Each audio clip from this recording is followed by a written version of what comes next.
Living alone as you grow older can feel like wandering through a dark forest without a map. At first, the silence seems peaceful, almost comforting, until it isn't. I learned this lesson the hard way, and trust me, it wasn't pretty. For months after my husband passed away, I convinced myself that solitude was just part of life's natural rhythm. Days turned into weeks, then months, and before I knew it, I had become invisible, not to others, but to myself. My days were filled with an eerie quietness that slowly suffocated my spirit. No phone calls, no laughter echoing in the house, nothing but the sound of my own breath. One day, something shocking happened. I fell down in my kitchen and lay there for hours, unable to reach anyone because I hadn't spoken to a soul in days. That moment changed everything. It made me realize how dangerous isolation could be, not just emotionally, but physically too. After that incident, I promised myself never to let loneliness consume me again. I started small, forcing myself to pick up the phone and call my daughter every Sunday evening. Those conversations became lifelines, pulling me back from the edge of despair. Then I joined an online book club, a decision that initially terrified me, but ended up being one of the best choices I ever made. The members weren't just strangers. They became friends who shared stories, jokes, and encouragement. They reminded me that connection doesn't have to come from physical proximity. It can happen across miles through screens or even over simple text messages. This newfound sense of belonging didn't just save me from loneliness, it gave me purpose. Every week, I looked forward to our meetings where we discussed books, exchanged ideas, and laughed until tears streamed down my face. It wasn't just about avoiding isolation anymore. It was about embracing life fully, finding joy in unexpected places, and realizing that independence doesn't mean doing everything alone. This journey taught me that staying connected isn't merely about preventing sadness. It's about creating a safety net for your mind, body, and soul. Living alone had taught me the hard way that freedom could sometimes feel like a double-edged sword. After my husband passed away, I found myself slipping into habits I never thought I'd adopt. At first, it was small things, skipping meals because I didn't feel hungry or staying on the couch longer than planned because there's nothing better to do. But soon, those little choices snowballed into something far more dangerous. One day, while reaching for a snack in the pantry, I realized I couldn't even bend down without feeling dizzy. My body felt sluggish, and my mind clouded with fatigue. It hit me then. I wasn't just mourning my husband, I was neglecting myself. That wake-up call pushed me to take action. I started by creating a structured routine, a lifeline to pull me out of the chaos. Every morning at 7 a.m. sharp, I forced myself to go for a brisk walk around the neighborhood. The fresh air cleared my thoughts, and the sunlight seemed to melt away some of the sadness lingering inside me. On weekends, I began experimenting with hobbies I'd always wanted to try, but never had time for. Painting became my therapy. Sitting in front of an easel, brush in hand, I rediscovered parts of myself I thought were lost forever. Those strokes of color weren't just art, they were healing. But as much as these changes helped, there was still one looming issue: my home. The once cozy house now felt suffocating. Dust piled up in corners, the garden overgrown with weeds, and every room echoed memories I wasn't ready to face. Maintaining the space became overwhelming, and guilt gnawed at me whenever I considered downsizing. How could I leave behind the home where so many beautiful moments happened? Yet, reality struck when I tripped over a loose floorboard I'd been meaning to fix for months. Sprawled on the ground, clutching my ankle, I realized this house wasn't serving me anymore. It was draining me. With trembling hands, I called my daughter, who immediately offered to help. Together, we cleaned, decluttered, and eventually sold the house. Moving into a smaller apartment turned out to be liberating. For the first time in years, I felt lighter, not just physically, but emotionally. The new space demanded less upkeep, leaving me free to focus on what truly mattered: living fully. Around the same time, I joined a local community center where seniors gathered to share skills and stories. Volunteering as a mentor for young adults reignited a sense of purpose within me. Watching them grow and learn reminded me that life isn't about waiting for the end. It's about embracing every moment. Through teaching them gardening techniques, I also discovered a passion for growing herbs on my balcony. Each sprout symbolized resilience, a reminder that even after loss, life finds a way to bloom again. Looking back, I see how interconnected everything was. By breaking unhealthy habits, I regained control over my body and mind. Simplifying my living situation alleviated stress, giving me room to explore new passions. And finding purpose through volunteering brought joy back into my days. These steps didn't just improve my well-being, they transformed my entire outlook on life. What once felt like a lonely existence became a journey of self-discovery and growth. Living alone had taught me the hard way that independence wasn't a shield against life's challenges. It was more like walking on a tightrope without a safety net. For months after my husband passed, I prided myself on handling everything by myself.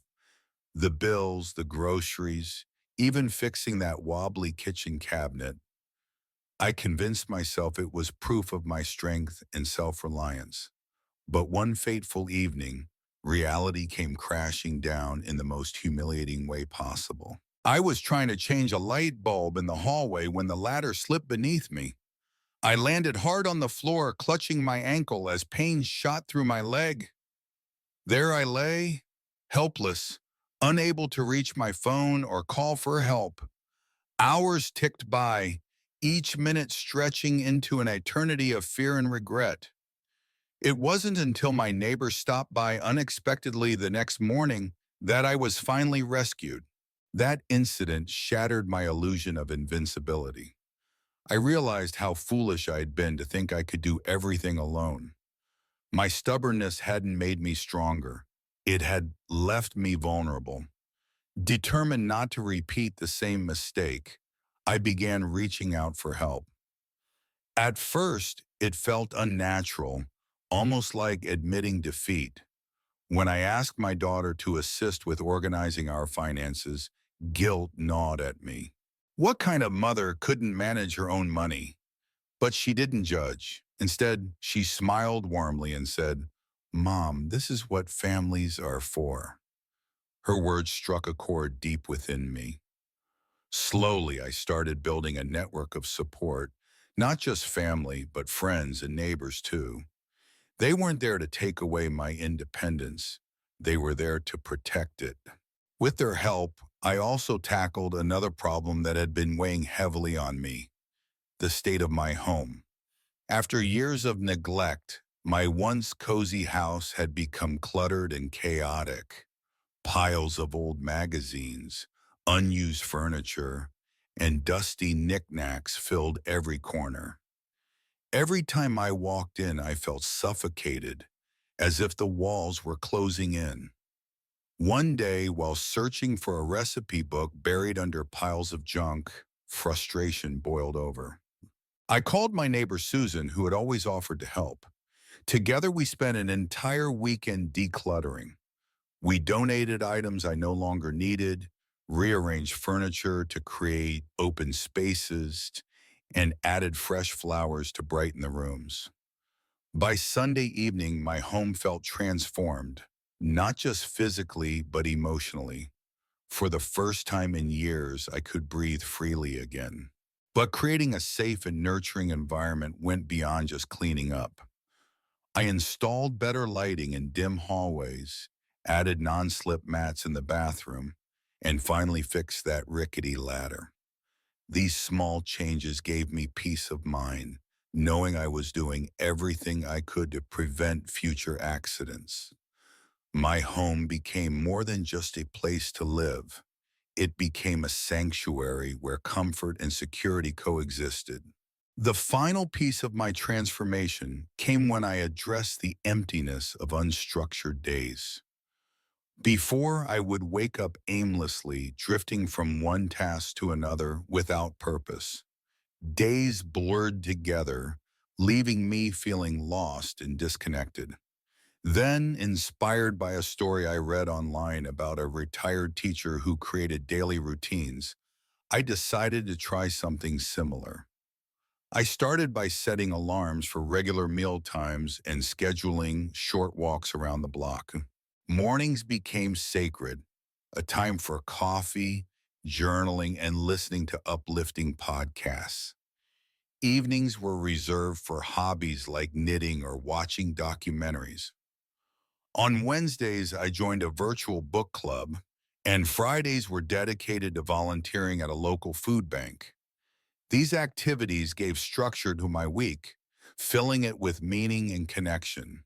Looking back now, I see how interconnected these lessons were. Learning to ask for help restored my sense of community and belonging. Decluttering my home cleared both physical and emotional burdens, allowing me to focus on what truly mattered. And establishing a routine brought order to the chaos, giving me a renewed sense of purpose. Each step reinforced the others, creating a virtuous cycle that transformed not just my living situation, but my entire outlook on life. Independence, I learned, wasn't about doing everything alone. It was about knowing when to lean on others, when to let go of unnecessary burdens, and when to embrace the beauty of structure and routine. After years of living alone, I realized that my home had become more of a museum than a sanctuary. Every corner was filled with items that once held meaning, but now only weighed me down. Old photographs, unused furniture, and keepsakes from people I barely remembered. At first, holding on to these things felt like honoring the past, but over time, they began to suffocate me emotionally. One day, while rummaging through a dusty box in search of something trivial, I stumbled upon an old letter from my late husband. It should have brought comfort, but instead it unleashed a floodgate of emotions I wasn't ready to face. The clutter around me mirrored the chaos inside, a constant reminder of what I'd lost rather than what I still had. That moment became the catalyst for change. With trembling hands, I started sorting through decades of accumulated possessions. Each item felt like a battle between sentimentality and practicality. A scarf he used to wear? Keep it. An outdated appliance we never used? Let it go. It wasn't easy. There were tears and moments of hesitation. But as each unnecessary object left my home, I felt lighter, freer. By the end of the process, I kept only the essentials, a few cherished photos, his favorite watch, and some handwritten notes. These weren't just objects anymore. They were anchors to memories I wanted to preserve without drowning in them. But letting go of material burdens wasn't enough. Life has a way of testing us when we least expect it, and I learned this lesson the hard way during a brutal snowstorm last winter. Power lines snapped under the weight of ice, plunging my neighborhood into darkness. My phone battery drained quickly because I hadn't thought to charge it beforehand, leaving me stranded and terrified. For hours, I sat in the cold, unable to contact anyone or even see beyond the shadows cast by flickering candlelight. When help finally arrived the next morning, I vowed never to be so unprepared again. Determined to take control, I assembled an emergency kit stocked with essentials: bottled water, non-perishable food, flashlights, batteries, and a fully charged power bank. I also created a detailed list of emergency contacts taped prominently on my fridge, including family members, neighbors, and local services.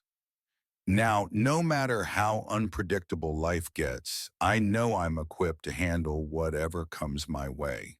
Yet preparing for physical emergencies wasn't the only area needing attention. Financial disorganization had quietly crept into my life, threatening my peace of mind. Bills piled up unnoticed, subscriptions went unchecked, and important documents scattered across drawers like leaves in autumn wind.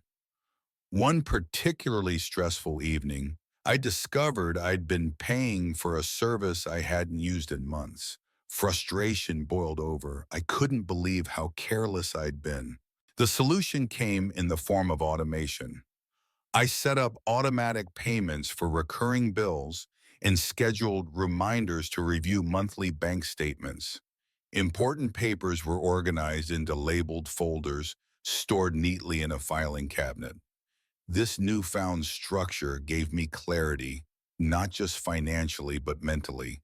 No longer did I dread opening envelopes or logging into my account. Instead, I approached finances with confidence, knowing everything was under control.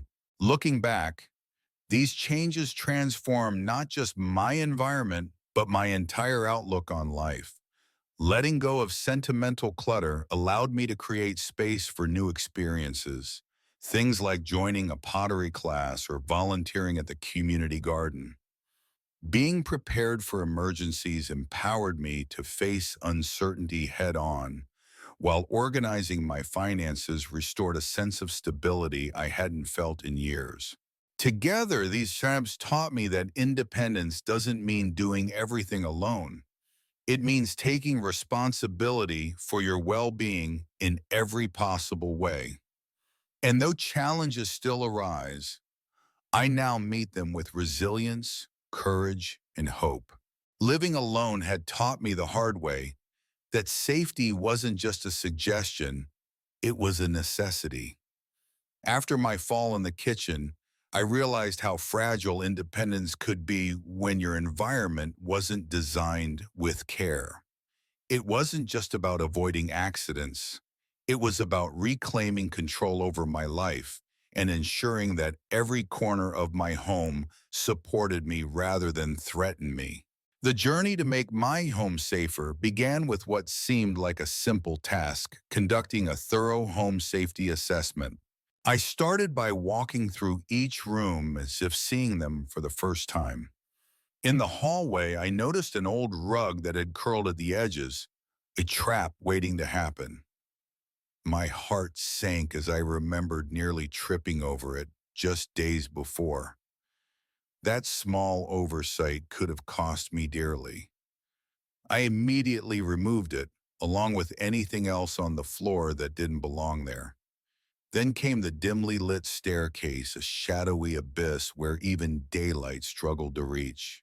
One wrong step here, and the consequences would be catastrophic.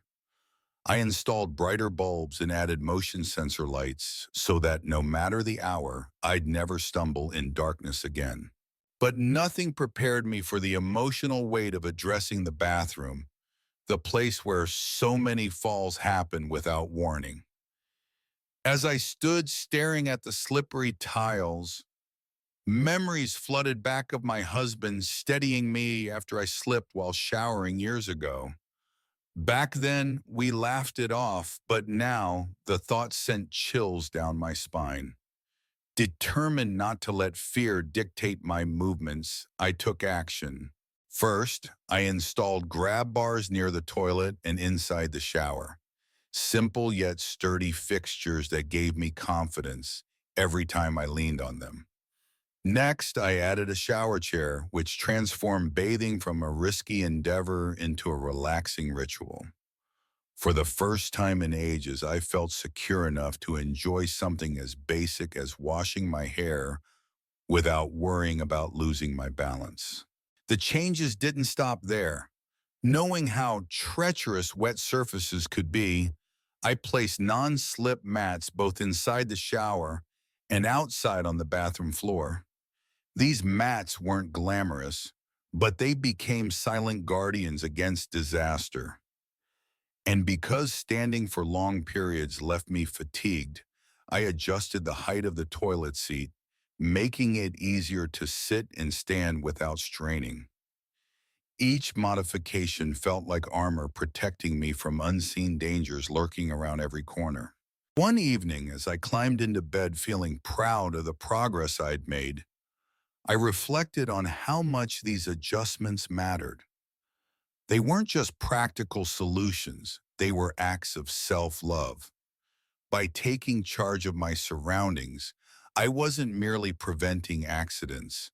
I was affirming my right to live safely and independently. Even small details, like rearranging items within easy reach in the kitchen or adding handrails on both sides of the stairs, contributed to this newfound sense of security. When Susan, my neighbor, visited the following week, she marveled at the transformation. "This feels like a completely different house," she said, running her fingers along the newly installed railings. Her words reminded me of how far I'd come since that terrifying night on the kitchen floor. What once felt overwhelming now seemed manageable, even empowering. Every change I implemented was a testament to my resilience, a declaration that I refused to let fear rule my life. Looking back, I see how interconnected these efforts were. Removing hazards from the hallway ensured I wouldn't trip during my daily walks. Brighter lighting turned dark corners into comforting spaces. Grab bars and shower chairs allowed me to navigate the bathroom with dignity and ease. Together, these steps created a sanctuary, not just a house, but a haven where I could thrive without constantly looking over my shoulder. Safety wasn't just about surviving, it was about living fully, confidently, and joyfully. And though challenges still arose, I faced them knowing I'd done everything possible to protect myself. Living alone had taught me that independence can quickly turn into vulnerability if you don't prepare for the unexpected. After my fall in the kitchen, a moment I'll never forget, I realized how dangerous it was to leave even simple tasks unattended or poorly planned. The kitchen, once a place of warmth and comfort, had become a minefield of risks. One morning, while reaching for a heavy pot stored high on a shelf, I nearly toppled over. My heart raced as I steadied myself against the counter, realizing just how close I'd come to disaster. It wasn't just about avoiding accidents anymore. It was about reclaiming control over my environment so I could cook, clean, and live without fear. That day, I made sweeping changes. First, I reorganized the entire kitchen. Everything I used daily, pots, pans, utensils, was moved to lower shelves within easy reach. No more climbing stools or stretching dangerously upward. This small adjustment didn't just make cooking safer, it made it enjoyable again. Then I invested in long-hinged oven mitts and silicone grips for handling hot surfaces. These tools gave me confidence when dealing with boiling water or sizzling pans, protecting my hands from burns that could have landed me in the hospital. For extra safety, I switched to using the microwave more often instead of the stove. It wasn't glamorous, but it reduced the chances of spills or fires significantly. But optimizing my physical space wasn't enough. Technology became my next lifeline. Inspired by stories online, I purchased a personal emergency response device that hung discreetly around my neck like a pendant. If anything went wrong, help would be summoned instantly with just one press of a button. To further enhance my home safety, I installed motion sensor lights throughout the house. Those soft glows activated automatically whenever I entered a room, eliminating the need to fumble for switches in the dark. Smart speakers were added too, programmed to call emergency services with a single voice command. Each piece of technology felt like armor, shielding me from potential dangers lurking in everyday moments. Yet no matter how secure my home became, I knew isolation remained a silent threat. Weeks passed where days blurred together and loneliness crept in like an unwelcome guest. Determined not to let it take hold, I began scheduling weekly video calls with my daughter. We laughed, shared stories, and sometimes cried, but those conversations kept me tethered to the world outside my four walls. Encouraged by her enthusiasm, I joined a local gardening group.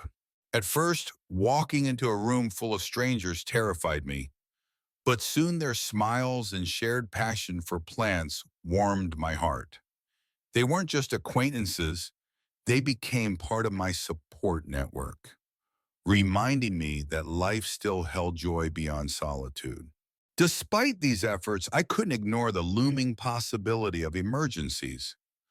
I remembered reading about a man who endured days trapped in his home during a snowstorm because he hadn't prepared properly. His story haunted me, prompting me to create a detailed emergency plan. I wrote down important contacts, family members, neighbors, and local authorities, and ensured everyone involved understood their roles.